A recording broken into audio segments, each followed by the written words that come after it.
Hi friends, ഇന്നിപ്പോൾ നിങ്ങളോട് സംസാരിക്കാൻ പോകുന്ന വിഷയം 2025 പഞ്ചായത്ത് ഇലക്ഷനും അതുപോലെ 2026 നിയമസഭാ ഇലക്ഷനും നടക്കുമ്പോൾ 60 വയസ്സിന് മുകളിൽ പ്രായമുള്ള ആളുകൾക്ക് എന്താണ് ഈ ഇലക്ഷനിൽ പ്രതീക്ഷ എന്നാണ് ഇന്ന് ചർച്ച ചെയ്യുന്നത്. വിവിധ സ്ഥലങ്ങൾ സഞ്ചരിച്ചപ്പോൾ എനിക്കുണ്ടായ അനുഭവങ്ങളാണ് നിങ്ങളോട് വിവരിക്കുന്നത്. ഇപ്പോൾ കൂടുതലായിട്ടും ഈ 60 വയസ്സിന് പ്രായമുള്ള ആളുകൾ പ്രതീക്ഷിക്കുന്നത് ഒന്ന്, സ്വസ്ഥതയും സമാധാനത്തോടും കിടക്കാൻ അവർക്കൊരു വീട് അല്ലെങ്കിൽ ഒരു നല്ല റൂം അല്ലെങ്കിൽ ഒരു നല്ല അതിഥി മന്ദിരമാണ്.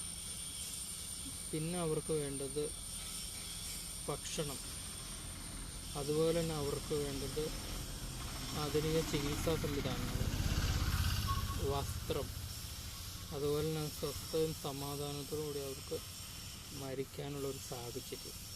ഇപ്പോൾ പല വീടുകളിലും മക്കളും ഈ മുതിർന്ന പൗരന്മാരും ഒരു ചെറിയ അകലച്ചയുണ്ട്. മിക്ക വീടുകളിലും ചില ആളുകൾ, നല്ല മനസ്സുള്ളവർ മാത്രം അവരായിട്ട് നല്ല സന്തോഷത്തോടെ സമാധാനത്തോടെ ജീവിക്കാൻ ആഗ്രഹിക്കുന്നവരുണ്ട്. മറ്റു ചിലവർ അത് അവരുമായിട്ട് എപ്പോഴും വഴക്കും ഇതൊക്കെ ആയിട്ടുണ്ട്. അതുപോലെ തന്നെ ഈ ഭാഗത്ത് തന്നെയാണ് ഈ ഓട്ടിസം പിടിക്കുന്നവരുണ്ട്, തളർന്നെടുക്കുന്നവരുണ്ട്, അംഗവൈകല്യം സംഭവിച്ചവരുണ്ട്, കാഴ്ച പരിമിതരുണ്ട്.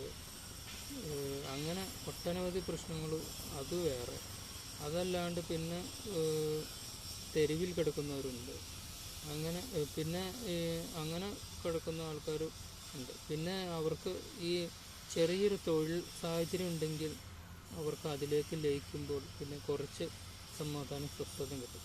ഇതൊക്കെ ഒരു ഭയങ്കരമായ ഒരു മാറ്റത്തിന് ആ മേഖലകളിലുള്ള എല്ലാ ആൾക്കാർക്കും ബാല്യത്തിൽ 18 താഴത്തേക്ക് ആകുമ്പോൾ നോക്കാൻ ആളുണ്ടാവും, 18 60 നോക്കാൻ ആളുണ്ട്. പക്ഷെ എല്ലാ മനുഷ്യരും ഉൾക്കൊണ്ട ഏറ്റവും കെയറിങ് വേണ്ടത് 60 വയസ്സ് കഴിയുമ്പോഴാണ്. അതിന് സർക്കാരാണെങ്കിലും പൊതുസമൂഹമാണെങ്കിലും വ്യക്തികളാണെങ്കിലും വളരെ ആ മേഖലയിൽ ഒരു ശ്രദ്ധ കൊടുക്കേണ്ടിയിരിക്കുന്നു. ഇത് ആണ് ഈ 2025-26 ഇലക്ഷനിൽ പ്രതീക്ഷിക്കുന്നത്.